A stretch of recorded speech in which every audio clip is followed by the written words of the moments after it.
rumeksa ingsun lakune stangaya wara kelawan mekak hawa kang dur angkara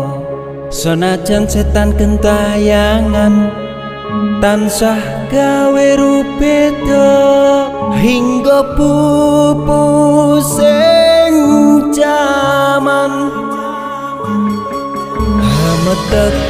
ingsun nyirep geni wisamorka maperhardaning panca saben ules sing netra